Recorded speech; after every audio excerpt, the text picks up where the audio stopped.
में राम मंदिर के अंदर पूजा पाठ के दौरान क्या अजाब आया। दोस्तों, दुबई के राम मंदिर में लोगों पर आया बड़ा अजाब। कई लोगों का सवाल यह है कि दुनिया भर में लाखों मंदिर हैं जहां पर हर रोज पूजा पाठ की जाती है, तो दुबई में बनाए जाने वाले मंदिर के अंदर होने वाली पूजा पाठ के दौरान ये अजाब क्यों आया। क्यों दुबई की बुलंद बाला इमारतें खंडरों जैसे मंजर पेश करने लगी। वो दुबई जो अपनी अजीमुशान इमारत और रोशनियों की वजह से पूरी दुनिया में मशहूर है, इस पर अचानक ही तारीकी क्यों छा गई। वो आलीशान घर जो वहाँ के लोगों के ज़ौक़ का मुंह बोलता सबूत थे, क्यों मलिया मेट होना शुरू हो गए। वो सड़कें जहाँ पर हर वक्त जिंदगी रवा दवा रहती थी, अब इन पर मौत का सन्नाटा क्यों छाया हुआ है। अरब मुमालिक में शुमार होने के बावजूद भी दुबई पर ऐसी आफत क्यों टूटी। अरब लोगों से ऐसा कौन सा गुनाह हो गया जिसकी ऐसी सजा मिली कि सभी अल्लाह के गजब का शिकार हो गए और दुबई बर्बाद हो गया। ये जानने के लिए इस वीडियो को आखिर तक देखिए और हमारे चैनल को सब्सक्राइब कीजिए, बेल आइकन का बटन दबाइए ताकि हमारी आने वाली वीडियोस की नोटिफिकेशन आपको बर वक्त मौसूल हो सके। आइए हम इस बात का खुलासा करते हैं। तारीख में ऐसा पहली मर्तबा हुआ है कि अरब की सरजमीन पर इस कदर वसीओ अरीज मंदिर बनाया गया। दुबई में बनाया जाने वाला ये मंदिर 27 एकड़ के रकबे पर मुहित है, जहाँ पर हर किस्म की सहूलियात मुहैया की गई हैं। बाग बनाए गए हैं, मेहमान खाना बनाया गया है, इसके अलावा खाने पीने का भी वसी पैमाने पर इंतजाम किया गया है। इस मंदिर को बनाने पर बहुत ज्यादा पैसा खर्च किया गया। अरबी शेखों का ये मंदिर बनाने का मकसद सिर्फ और सिर्फ भारत के साथ ताल्लुकात को बेहतर बनाना था।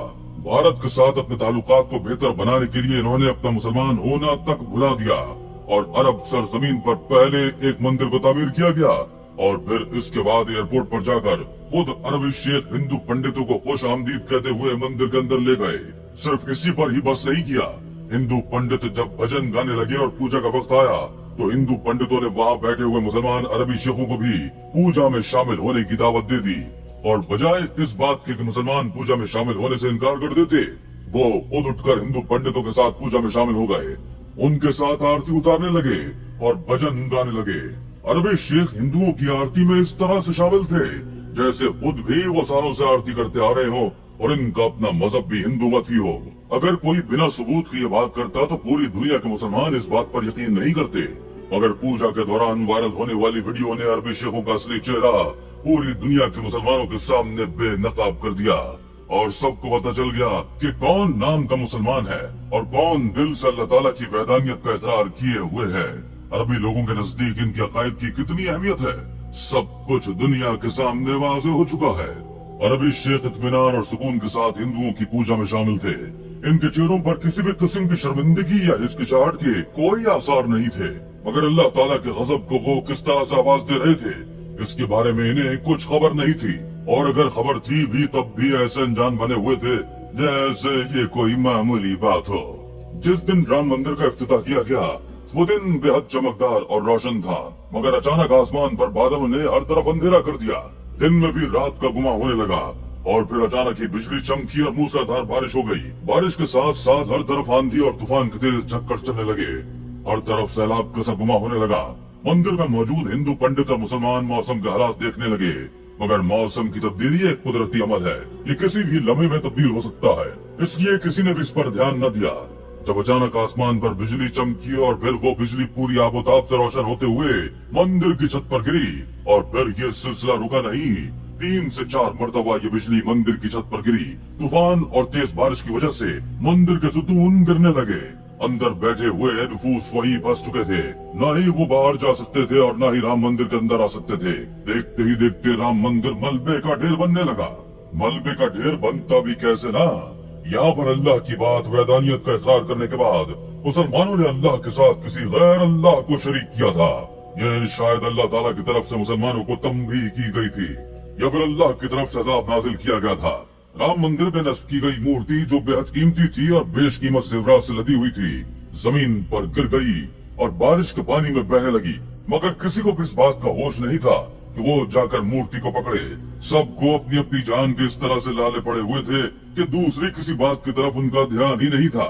हिंदू पंडित और अरबी शेख किसी भी तरह मंदिर से बाहर निकल आए, मगर आगे एक बड़ा धचका इनका मुंतजिर था। सड़कें पानी से लबालब भरी हुई थी। वो अंदर बैठे बारिश को मामूली समझ रहे थे। बारिश ने तो पूरे दुबई की सड़कों पर सैलाब जैसा माहौल बना कर रख दिया था। जगह जगह पर शिगाफ हो चुके थे। गाड़ियों का एक दूसरे से तसादुम हो चुका था। तमाम रोड्स ब्लॉक थी और किसी दूसरी जगह जाने के लिए कोई रास्ता नहीं बचा था। खंभे भी अपनी जड़ों से उखड़ चुके थे, बिजली मुअत्तल हो चुकी थी। दुबई की तारीख में पिछली कई दिहाइयों से ऐसा तूफान कहीं नहीं देखा गया था। तमाम हिंदू पंडित और मुसलमान मंदिर के अंदर महफूज जगह पर चले गए, क्योंकि कुछ बाद नहीं था कि जैसा भयानक तूफान बाहर चल रहा था उन्हें भी अपने साथ उड़ाकर कहीं ले जाता। हिंदू भजन गाते हुए अपने भगवानों को पुकार रहे थे। अभी भी उन लोगों को ये लग रहा था कि इनका भगवान इन्हें बचा लेगा, मगर ऐसा कुछ नहीं था। तूफान रुकने का नाम ही नहीं ले रहा था, जबकि मुसलमानों को अपनी गलती का एहसास हो रहा था। उन्हें अब समझ में आ रहा था कि उन्होंने अल्लाह के गज़ब को खुद ही दावत दी है। उन्हें किसी भी सूरत में इस पूजा में शरीक नहीं होना चाहिए था और न ही अरब खत्ते पर मंदिर बनाना चाहिए था। बिलफर्ज अगर उन्होंने बैन अल-अक़वामी सतह पर भारत के साथ अपने ताल्लुकात को बेहतर करने के लिए मंदिर बना भी लिया था, तब भी उन्हें सिर्फ हिंदुओं को खुश करने के लिए उनकी पूजा में शरीक नहीं होना चाहिए था, बल्कि ऐसे में उन्हें अपने कामिल ईमान का सबूत देते हुए अल्लाह ताला की वैदानियत का इकरार करना चाहिए था। मगर उन्होंने सब कुछ उलट किया था और अब जब अल्लाह ताला का अज़ाब नाज़िल हुआ था तो वो अल्लाह ताला को पुकारते हुए अल्लाह ताला से मुआफी मांग रहे थे। उन्हें इस बात का एहसास हो चुका था कि उन्होंने अपनी जानों पर जुल्म खुद कमाया था। एक तरफ तो भारत ने फलस्तीन के बजाय इसराइल का साथ देने का वादा किया। गजा पर होने वाले जुल्म की रोकथाम के लिए तो मुत्तहिदा अरब अमारात के शेख कुछ नहीं कर पाए, अलबत्ता एक हिंदू मुल्क के साथ अपने राय और रस्म बनाने के लिए उनके मंदिर जरूर तामीर कर दिए। अभी बाबरी मस्जिद का किस्सा इतना पुराना तो नहीं हुआ था कि अरबी शेख सब भूल जाते। एक तरफ भारत में बाबरी मस्जिद को मुनहदम करके राम मंदिर तामीर किया गया, जबकि दूसरी तरफ दुबई में उन्हीं के लिए राम मंदिर की तामीर की गई और मंदिर को बेहद वसी और अरीज बनाते हुए इंतहाई ज़रे मुबादला खर्च किया गया। और फिर इस पर गजब ये किया गया कि बिना सोचे समझे हिंदुओं की पूजा में शरीक हो गए। अल्लाह ताला ने तमाम गुनाहों की माफी दे दी है, मगर शिर्क की अल्लाह ताला के यहाँ कोई भी माफी नहीं है। अल्लाह ताला ने कुरान करीम में इरशाद फरमाया है, आप फरमा दीजिए कि बिल यकीन मेरी नमाज और मेरी सारी इबादत और मेरा मरना और मेरा जीना ये सब खालिस अल्लाह ही का है, जो सारे जहान का मालिक है, उसका कोई शरीक नहीं, और मुझको इसका हुक्म हुआ है और मैं सब मानने वालों में से पहला हूँ। इन आयात में अल्लाह ताला ने वाज़े तौर पर अपने बंदे को ये हुक्म फरमा दिया है कि इंसान की तमाम इबादत और इसका मरना जीना सिर्फ और सिर्फ अल्लाह ताला के लिए ही है।